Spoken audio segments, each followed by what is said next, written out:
Growing up watching the FA Cup, you know, obviously meant a lot, and to watch people walking out at Wembley and being at Wembley and lifting the cup obviously was every boy's dream. Massive to every kid when you're a young kid and you're playing football in the streets. When you score the winning goal, it's always at the FA Cup final. So to score the winner in that would be unbelievable.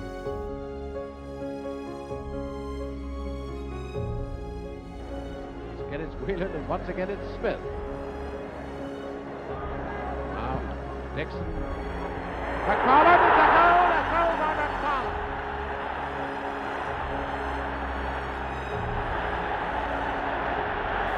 Around about the 29-minute mark, the cameras were going through the Villa fans and did stop for a short while, and I saw my father and Uncle Norman, and they were chatting, they were talking. It was definitely him. Difficult to describe my emotion, my feelings. Still difficult now, as you may tell. McFarlane. Dixon.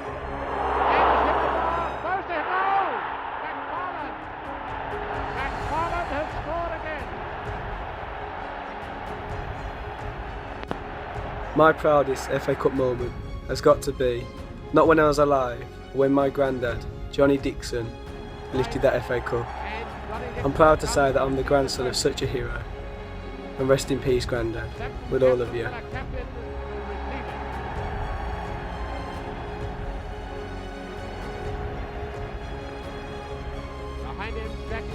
It was the year 2000.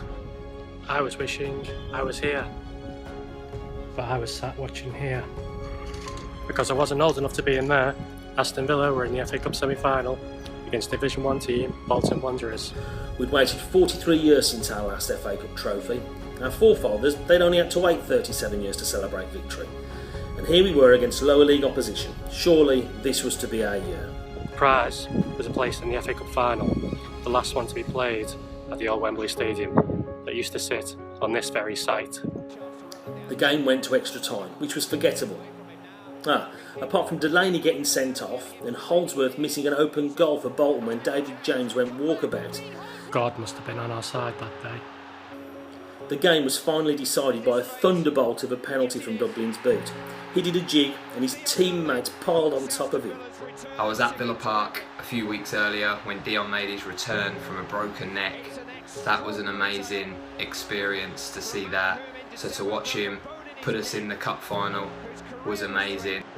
I remember back in the semi-final of 2000 watching Dion Dublin's penalty, screaming, running around the lounge, going absolutely mental. And then in May 2000 it all went horribly wrong. It was 15 years ago today that I was wearing this very t-shirt. My dad and me sitting in the lounge watching the FA Cup final. And who does my dad support? Chelsea.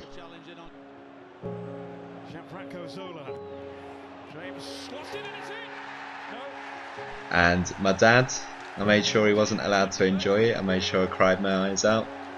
15 years of hurt I've had to endure. And I've still kept the shirt because I still have faith that one day this shirt is going to see success in an FA Cup final. I've kept it and I'm going to wear it on the day, even though it's quite clearly outgrown me.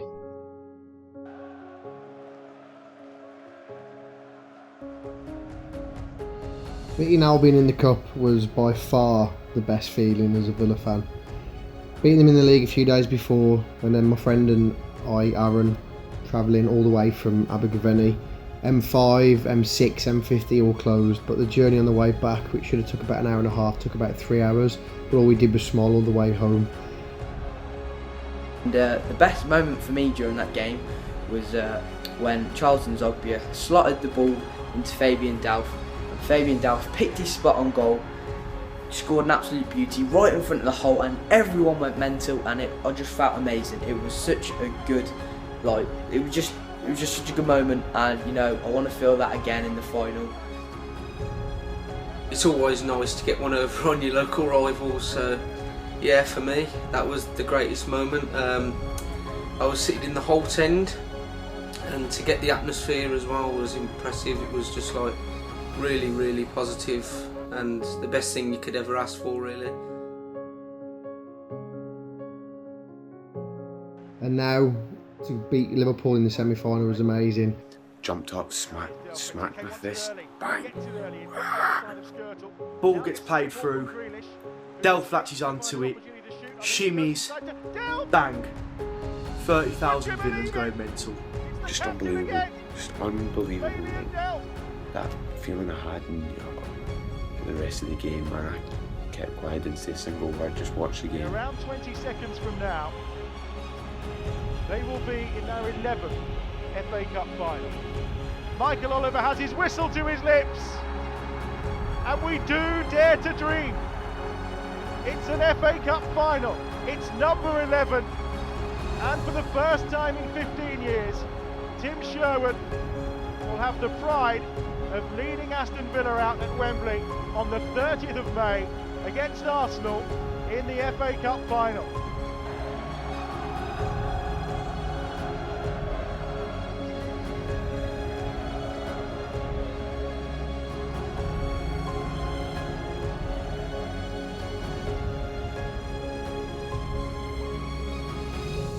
So let's raise a cheer to the ghosts of villains past as we walk the Wembley way. Pongo wearing, Billy Walker, Mush Callaghan, ferocious in his day. We are proud, we are family, we are Holtenders in the sky. We are the children of McGregor, we are Villa till we die.